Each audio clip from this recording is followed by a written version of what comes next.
আসসালামু আলাইকুম এভরিওয়ান, সবাই কেমন আছেন? আশা করি সবাই ভালো আছেন। আজকে আমি সিলভার কার্প মাছ দিয়ে টমেটো, আলু এবং সিম দিয়ে পাতলা একটা ঝোল করব।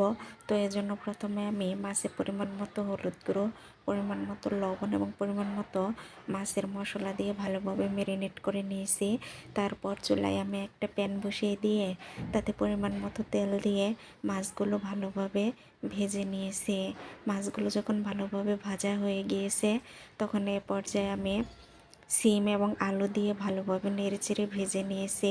তারপর এখানে আমি পরিমাণ মতো পেঁয়াজ কুচি এবং রসুন কুচি দিয়ে ভালোভাবে নেড়েচেড়ে ভেজে নিয়ে রান্নার রেগুলার মশলা যেমন হলুদ গুঁড়ো, মরিচ গুঁড়ো, ধনিয়া গুঁড়ো, রাঁধুনি গুঁড়ো, মৌরি গুঁড়ো, স্বাদ মতো লবণ দিয়ে ভালোভাবে মশলাটা কষিয়ে নিয়ে মাছ এবং সিম আলু ভালোভাবে কষিয়ে নিয়েছি। তারপর এখানে আমি পরিমাণ মতো ঝোল দিয়ে দিয়েছি এবং এখানে কয়েকটা কাঁচামরিচ ফালি এবং টমেটো দিয়ে ভালোভাবে নেড়েচেড়ে ঢাকনা দিয়ে ঢেকে দিয়েছি রান্না হওয়ার জন্য।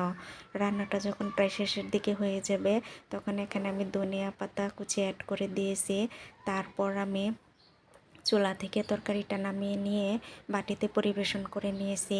এই তো রান্না হয়ে গেল সিম আলু টমেটো দিয়ে দারুণ সিলভার কার্প মাছের পাতলা ঝোল। এটা গরম ভাতের সাথে খেতে কিন্তু দারুণ লাগে। তো চলে যাচ্ছি, টাটা।